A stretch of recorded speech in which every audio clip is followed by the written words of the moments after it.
میرے صوفی بھائیوں اور ہم مسلک دوستوں اور ہمارے سلسلہ جامع صوفیہ کے خلفائے کرام، میں اس سالانہ انتخاب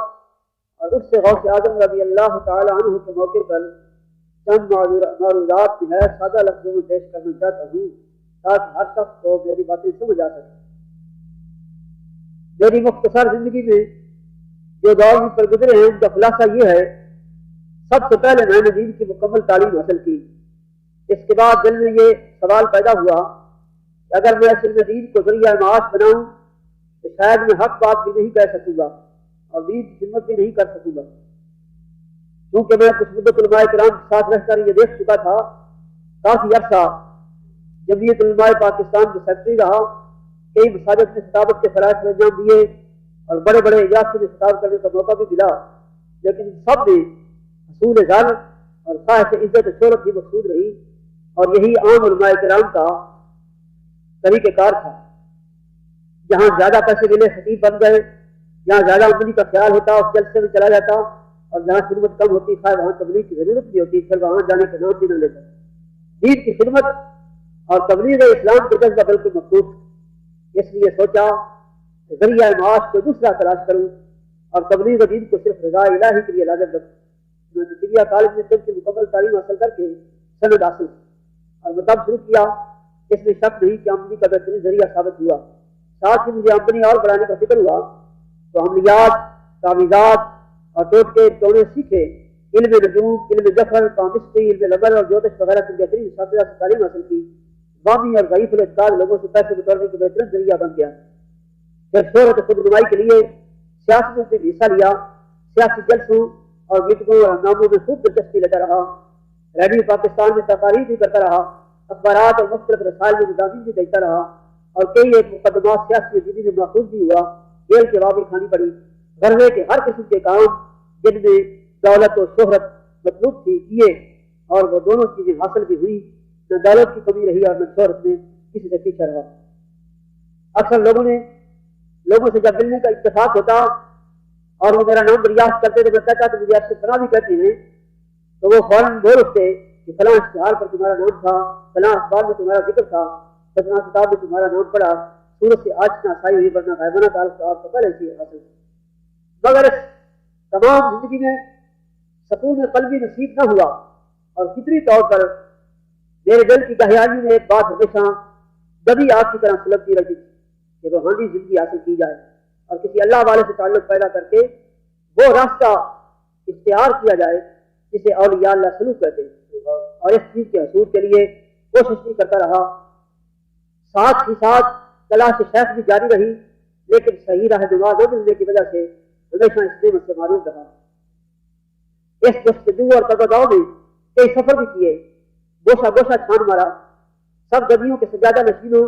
مشہور صوفیوں اور کئی پیروں سے ملاقات ہوئی، لیکن کسی سے اعتقاد نہ پیدا ہو سکا۔ کئی پیروں نے مجھے مرید بنانے کی زبردست سوال بھی کی، لیکن جس چیز کا میں متلاشی تھا، یعنی وہ سلوک جو صوفیہ کرام نے کتابوں میں لکھا ہے، اخلاق و آداب کے ذریعے قرب کی منزلیں مقامات اور روحانی قربتوں کو حاصل کر کے صحیح اسلامی تصور پر عمل پیرا ہونے اور رضا الہی اور عشق کی تمنا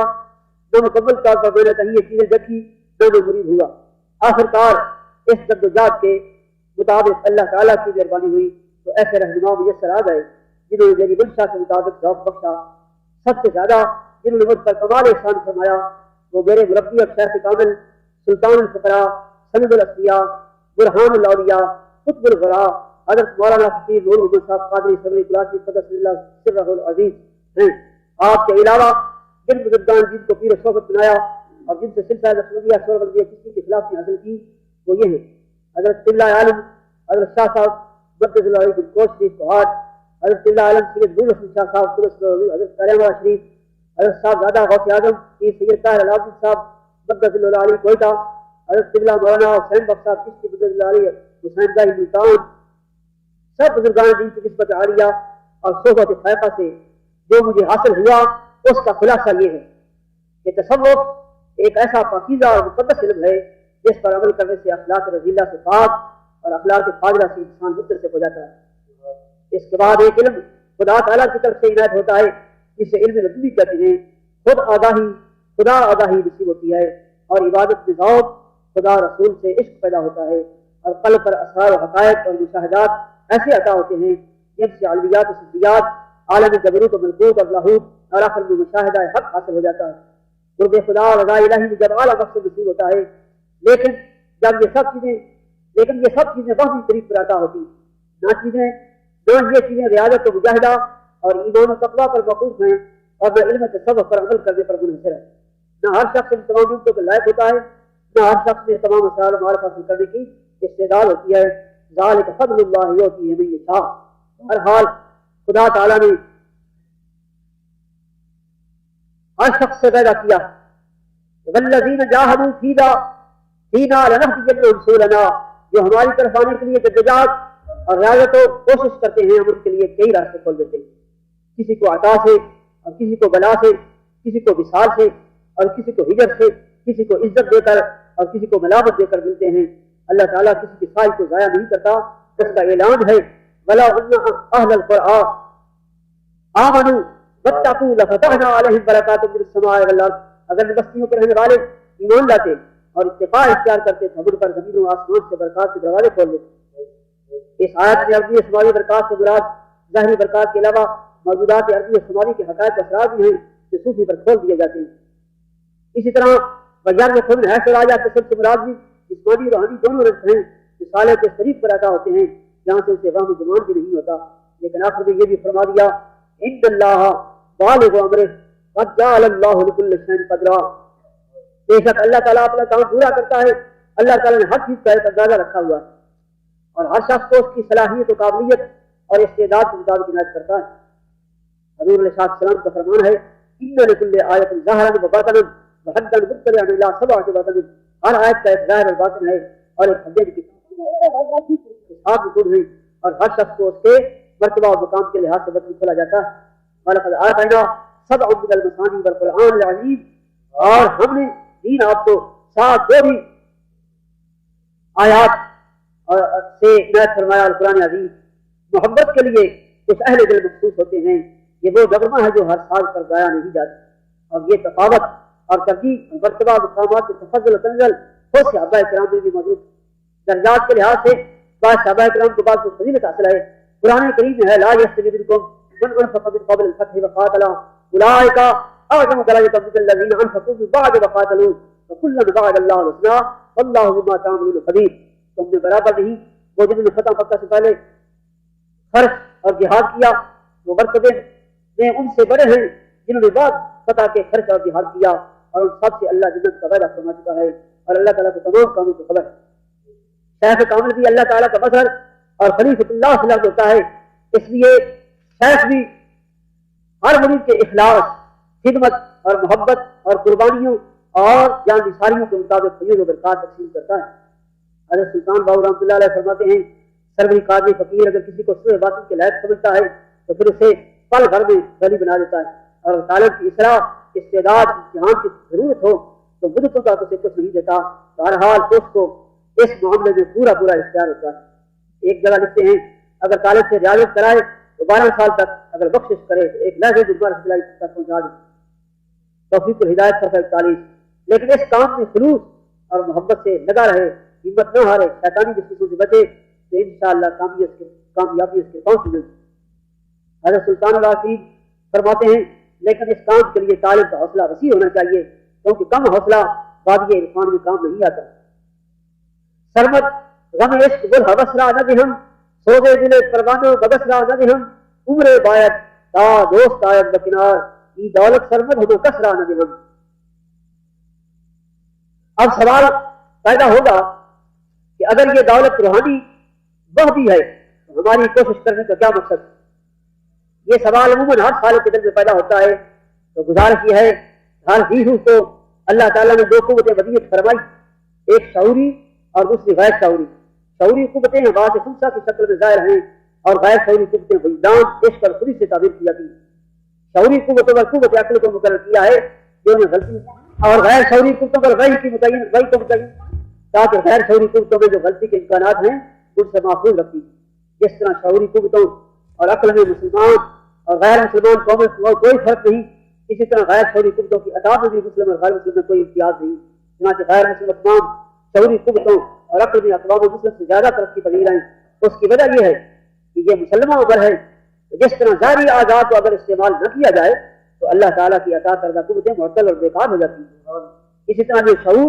اور عقل کو بروئے کار نہ لائے اور اسے کام دے لے تو وہ قوتیں ختم ہو جاتی ہیں، اور جن قوموں نے ان کو استعمال کیا وہ سائنسی امور میں ہر طرح سے ترقی پذیر ہیں۔ اسی طرح غیر شعوری قوتوں کو جو استعمال میں لاتے ہیں، انہیں بیدار کر کے ان سے کام لیتے ہیں، وہ دو طرح پر ہے۔ ایک وہ جو اپنی غیر شعوری قوتوں کو بیدار کر کے وہی کتابیں رکھتے ہیں اور ان سے وہ کام لیتے ہیں جو وہی متعین کرتی، ان کو صوفی کہا جاتا ہے، اور جو وہی کتابیں نہیں ہوتے اور ان غیر شعوری قوتوں کو بیدار کر کے ان سے اپنے خیالات کے مطابق بروئے کار لاتے ہیں، ان کو اپنے خیالات کے مطابق بروئے کار لاتے ہیں۔ پہلے زمانے میں ان کو اشرافیین کہتے تھے اور موجودہ زمانے میں اسے مسمرزم، ہپنوٹزم اور سپرچزم کے نام سے موصوف کیا جاتا ہے۔ بعض لوگ عقل اور وحی کو ایک متضاد طاقت سمجھتے ہیں اور ان کے درمیان کوئی رابطہ نہیں سمجھتے۔ حقیقت یہ رائے ہے کہ عقل اور وجدان دونوں ایک ہی نفس کی دو قوتوں کا نام ہے اور یہ دونوں قوتیں ایک دوسرے کی مددگار معاون ہو سکتی ہیں۔ صرف عقل کو وجدان کی احاطہ عمل تک رسائی نہیں، مگر وجدان عقل کی قوت سے پورا فائدہ اٹھا سکتا ہے اور اسے اعلیٰ مقاصد حاصل کرنے کے لیے استعمال کر سکتا ہے۔ در حقیقت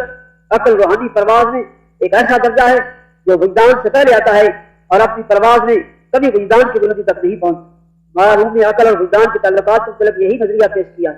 وجدان کی صحیح تعریف مشکل ہے، مگر مختصر یوں کہہ سکتے ہیں کہ یہ وہ قوت نفس ہے جو نفس کے اور اس کے خالق کے ساتھ تعلقات کو سمجھنے پر قادر ہے۔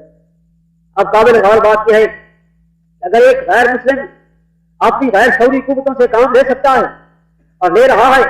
تو کیا مسلمان ان کو بیدار کر کے ان سے کام نہیں لے سکتا؟ یقیناً لے سکتا ہے، لیکن بات صرف اتنی ہے تو جو ان سے کام لیتا ہے ان کی روحانی قوتیں روز بروز ترقی پذیر رہتی، اور جو کام نہیں لیتا ان کی یہ قوتیں مضمحل اور بیکار ہو جاتی ہیں۔ وجدان کی قوت عطائے خالق میں موقوف ہے، وہ پیدائش کے وقت ہر شخص کو تقسیم کر دی جاتی، جس طرح ظاہری قوتیں مثلاً حواس، عقل وغیرہ، ہاں البتہ ظاہری اور باطنی دونوں قوتیں ہر فرد میں کمی یا زیادتی سے پائی جاتی، اگرچہ یہ سب قوتیں ظاہری ہے، لیکن کمی یا زیادتی کے متعلق ہم بارگاہ الہی سے سوال نہیں کر سکتے کہ فلاں میں کم کیوں ہے اور فلاں میں زیادہ کیوں۔ وہ خالق دانا اپنی مخلوق کو جس قدر دے دے وہ اس کی رحمت و فضل و احسان ہے، اس کے آگے بڑھنے کی گنجائش نہیں اور نہ اس کی وجہ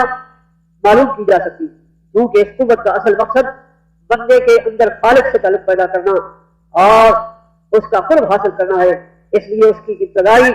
شکل بالکل عطائی ہوتی ہے۔ اس لیے ولایت، نبوت وغیرہ جو اس قوت کی ترقی کے مدارج ہیں، رویہ صادقہ، کشف و الہام اور وحی وغیرہ یہ اس کی مختلف شکلیں ہیں، بڑی حد تک خالصاً خالق دانا کی اطاعت ہے اور فضل و کرم کا نتیجہ ہیں۔ البتہ اس قوت کو دوسری قوتوں کی طرح استعمال کرنے میں اضافہ ہوتا ہے اور کچھ عرصہ کی بے استعمالی سے بیکار اور کمی ہو جاتی ہے۔ بعض کم ظرف، کوتا اندیش اور تن آسان اور نکمے لوگوں کے دلوں میں یہ وشو سے پیدا ہوتے ہیں کہ ہم نے بہت کوشش کی لیکن ہمیں کچھ حاصل نہ ہوا۔ میں حیران ہوں کہ عیسائی، یہودی اور ہندو لوگ اپنی جدوجہد اور ریاضت شاخہ سے اپنے جوہر آشکار کر کے دنیا کو دکھا رہے ہیں، کیا اگر کوئی مسلمان کوشش کرے تو وہ بیکار ہو جائے؟ شیخ سعدی رحمۃ اللہ فرماتے ہیں آئے کریم نے کیا سزا میں غیر غبر و ترسا وظیفہ خرداری دوستانہ اتجا تجھی معلوم تو کے بعد دشمنہ نظرداری۔ جب غیر مسلم اکرمان پر قدرت خداوندی کی نواز جاری ساری ہوتے ہیں تو کیا مسلمان معلوم رہ سکتا ہے؟ اصل میں وہ خود کاہل، سست اور ہڈ حرام ہوتا ہے اور عملی زندگی میں مخلوق جب بے پیرا ہوتا ہے اور اپنے عیوب پر پردہ ڈال کر شکایات کی زبان دراز کرتا ہے۔ مجھے ایسے مسلمانوں پر اور خصوصاً صوفیوں پر افسوس اور رنج آتا ہے کہ اس موجودہ دور میں صرف چند دن کی مشقوں سے مسمرزم، ہپنوٹزم اور سپرچزم کی قوتیں پیدا کی جا سکتی ہیں، تو کیا مسلمان اگر صوفیہ کرام کے طریقے کار پر عمل پیرا ہوں تو کامیاب کیوں کر نہیں ہوں گے؟ آج موجودہ دور میں ہمالیہ کے ایک نابالغ گرو جائے ایک سادھو خاندان کی آغوش میں پل کر امریکہ کا رخ کرتا ہے اور وہاں ڈیوائن نامی رسالہ جاری کر کے لوگوں کو اپنے لائف مشن کی دعوت دیتا ہے اور لوگوں کو اپنی روحانی قوت کا لوہا بنواتا ہے۔ امریکہ ایک ترقی یافتہ ملک ہے لیکن وہاں اپنی ناسوسی قوت سے اس قدر مقبولیت پیدا کر چکا ہے تو بعض ہر کھڑے امریکن سے پرفیکٹ لٹل ماسٹر کے خطاب سے یاد کرتے ہیں، یعنی مجازی خدا۔ اس نے امریکہ میں اپنی روحانی مشن کے 200 کے قریب مراکز قائم کر رکھے ہیں۔ برطانیہ، سوئٹزرلینڈ اور کینیڈا میں کئی مسلم قائم کر رکھے ہیں، جہاں کے پیروکار نہ صرف سان فرانسسکو اور یا یورپ کی سڑکوں پر دیکھے جا سکتے ہیں، بلکہ برطانیہ، فرانس، کینیڈا اور دیگر ممالک میں بھی ان کی گوری نہ جاتی جو ہرے راما کا راگ لاپ رہی ہوتی ہے۔ وہ اب تک 60 لاکھ عیسائیوں کو گمراہ کر چکا ہے۔ حال ہی میں اس کی شادی کی ہے، اس پر 10 لاکھ مالیت کے تحائف اس کو پیش کیے گئے۔ وہ جب امریکہ میں داخل ہوا تھا تو اس کے پاس صرف 7 روپے تھے، اب وہ کروڑ پتی بن چکا ہے۔ 2 طیارے اور بے شمار کاریں اس کی ملکیت ہیں، لیکن دنیا کمانے کا وہ کوئی کام نہیں کرتا۔ اس کا ایک مشہور پیروکار جو برطانیہ میں رہتا ہے، اس کا بیان اخبارات میں آیا ہے کہ ہمارے گرو جی کا کہنا ہے کہ موجودہ تاریخ دور میں مشکلات سے بچنے کا طریقہ آسان ہے، اور وہ یہ ہے کہ ہرے راما دن رات پڑھتے رہو، پھر تمہیں نروان حاصل ہو جائے۔ غرض ہے کہ ایک ہندو اگر ہرے راما کا ورد کر کے اپنی روحانی قوت کو بڑھا کر ناسوت پر چھا سکتا ہے، اور دنیا کے اکلا، عمرا اور عیسائیوں کے مدد سے برگشتہ کر کے اپنا مسجد بنا سکتا ہے، تو ہمارے صوفیوں کو ندامت اور شرم سے گربان میں ڈال کر مر جانا چاہیے۔ وہ اللہ کا صحیح ورد کریں اور تصور اپنی ذات کو ہردے جان بنا لیں اور صحیح اسلامی تصور کے مطابق اپنے پیرا ہوں تو دنیا کو بدل کر رکھ سکتے ہیں۔ لیکن بقول علامہ اقبال، بہانہ بے عملی کا بڑی شراب الس، آج وقت ہمیں پکار کر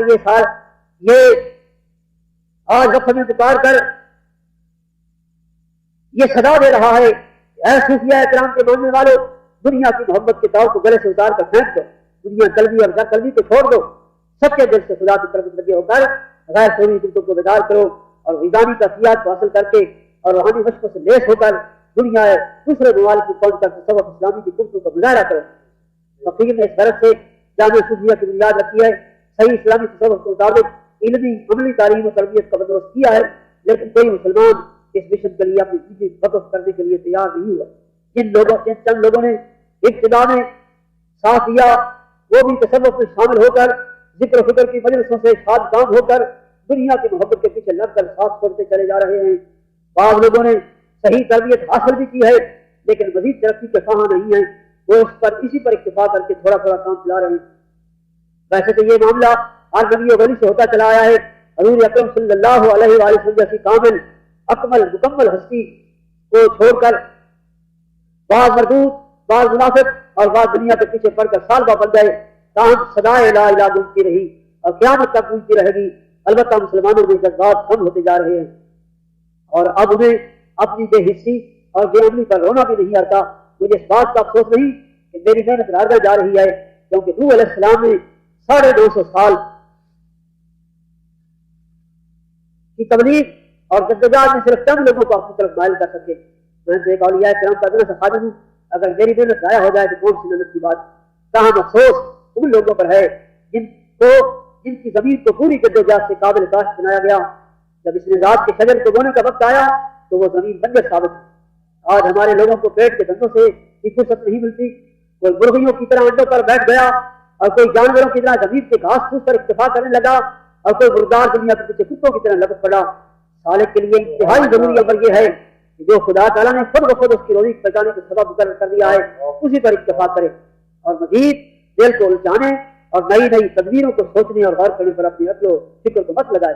دنیا کی محبت کی گندگی سے جب تک استنجا نہ کیا جائے اور کثرت ذکر و فکر کے پانی سے جب تک وضو نہ کر لیا جائے اس وقت تک عرفان و وجدان کی دماغ کی نیت نہ باندھی جائے، ورنہ وہ تمام مشقت و دیر سے چلی جائے۔ یہ بات ہر صوفی کو ذہن نشین کر لینی چاہیے کہ سلوک میں جذب کا پیدا ہونا ایک لازمی امر ہے۔ جذب کے بغیر سلوک طے نہیں ہو سکتا۔ وجہ یہ ہے کہ جذب میں ایسا سرور، کیف و نشہ اور سرخوشی اور سرمستی ہوتی ہے جس کی لذت سے رنج و غم، تکلیف و صعوبت اور دنیاوی علائق تعلقات کی مظاہرت کا کوئی اثر سالک دل و دماغ پر نہیں ہونے پاتا اور وہ اطمینان و سکون کے ساتھ مراحل و منازل سلوک طے کرتا چلا جاتا ہے۔ جذب دل اپنا سلامت رہے انشاءاللہ کچے دھاگے سے کھینچی آئے گی سرکار میری۔ یہ جذب کیسے پیدا ہوتا ہے؟ یہ بالکل آسان ہے، جو ذکر الہی کی کثرت اور تعلقات غیر اللہ کے قطع کرنے سے حاصل ہوتا ہے۔ معاصب اللہ کے نقش دل کے صفحہ سے ہو جانے سے میسر ہوتا ہے۔